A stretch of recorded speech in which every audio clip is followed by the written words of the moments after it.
Caused it all. There's no sound, but these pictures speak to the incredible force of those gales. Environment Canada says the first tornado reached wind speeds of 265 kilometers an hour, much stronger than is usual for Canada, especially at this time of year. At about 4:40 p.m., it hit Dunrobin, a semi-rural community 35 kilometers west of downtown Ottawa. Then it jumped the Ottawa River, touching down in Gatineau, Quebec. At almost the same time, a second, slightly less powerful twister touched down in the South Ottawa neighborhood of Arlington Wood. Nearby, we find this woman looking through the debris. Turns out she's Loudon's wife, Nicole. She's found a small child's jacket along with someone's ultrasound pictures. Some people are walking away with very little. This might be the only thing that family gets for this kid. This is winter jacket. She tells me later, losing the family's home is not the only... Des centaines de débris aspirés par le vent tourbillonnent à grande vitesse dans les airs, au milieu des immeubles. Gatineau, au nord d'Ottawa, est la commune la plus touchée par cette impressionnante tornade qui a effrayé ses habitants. C'est notre appartement juste là. Quand ça a frappé notre toit, ma fille s'est envolée, je tenais sa main. Elle m'a presque échappé. Elle dormait. Je me suis dit, si elle meurt, je meurs avec elle. J'ai dit, ça y est, j'ai dit, je vais mourir. Fait que là, je voyais tout ça voler au-dessus de moi. Puis là, quand j'ai ouvert la porte pour aller chez nous, ça a comme... J'ai foncé dans le mur. Et j'ai eu tellement peur, là. Une alerte météo avait bien été lancée vendredi en fin d'après-midi pour tout le sud de l'Ontario et du Québec. Mais la population, peu habituée aux tornades de cette ampleur, était restée sur place. Les vents ont soufflé à environ 200 km/h, provoquant des dégâts matériels très importants. Certaines maisons éventrées, le toit arraché, menacent de s'écrouler. 130 000 personnes ont été privées d'électricité et plusieurs centaines ont dû être relogées en urgence dans des centres d'accueil. Les vents se sont apaisés en arrivant dans la région du Grand Montréal, qui a subi de fortes pluies dans la soirée, sans causer de dégâts majeurs. C'est une demi-heure après la tornade.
carrément été détruite. Les gens ont vraiment beaucoup à faire et ce qui les attend, c'est tout un défi. Regardez cette maison présentement, on peut voir carrément à l'intérieur. D'ailleurs, les meubles qui se trouvaient à l'intérieur ont été soufflés à l'extérieur dans la cour sous la force de la pression. On dirait une explosion. Maintenant, les édifices que vous voyez, eh bien, dans le secteur, il y en a 215 bâtiments comme ça, c'est 1680 logements. Et là, aujourd'hui, avec les grues, on tentait de sécuriser les lieux. Et vous le voyez, là, il y a une voiture carrément qui a été projetée sur plusieurs mètres. Elle a atterri, terminé sa course au pied de cet arbre. Des images comme celle-là, il y en a beaucoup. Et lorsque je retire ma caméra, on peut vous montrer justement que ce sont des quartiers entiers là, qui ont été dévastés. Des images, oui, à couper le souffle. Des images saisissantes. C'est du jamais vu comme ça. Des dégâts. Il va y en avoir pour des millions de dollars en rénovation. Et pour l'instant... Quel est l'intérêt à bord donc, de l'hélicoptère? Comme plusieurs, ce jeune homme qui vit à Gatineau travaille à Ottawa. Une coupure de courant subie, rapide, sans préavis. Il y a eu cette tornade qui est apparue. Nous nous rendons avec lui au cœur de ce que l'on appelle maintenant la zone rouge.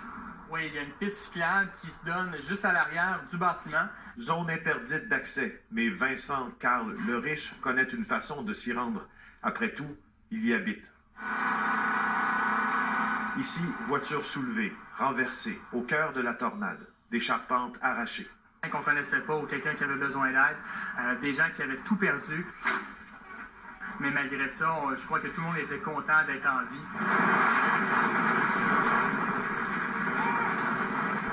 C'est lui qui a pris ces images.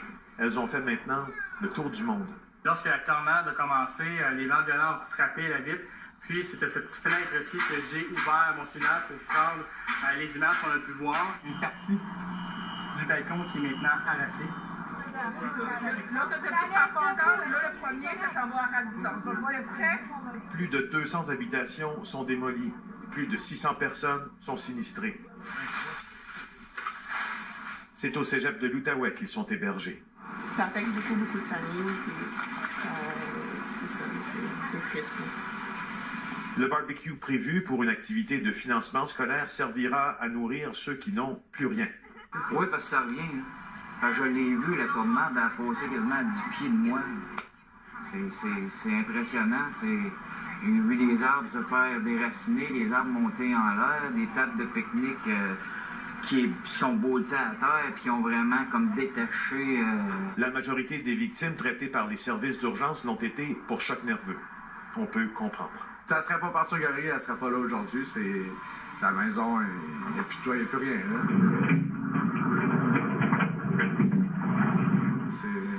Tout est tombé à terre, les briques. Ce que je me parle d'habitude, c'est une montagne de briques. Là. Il n'y a plus rien, c'est dégâts d'eau, débris, puis grands meubles. On n'a pas le droit de rentrer dans notre domicile, dans la section rouge. C'est pas assuré? Non, pas d'assurance. Félix Séguin, TVA Nouvelles.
Cap tombé, gros arbre tombé. Regarde un camion de pompiers. Les autres, ils ont travaillé toute la nuit.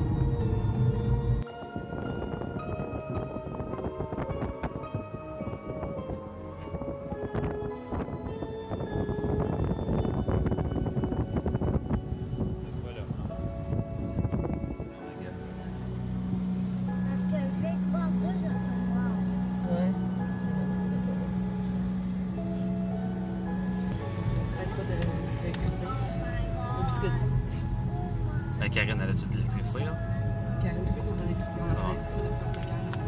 Ok, fait que.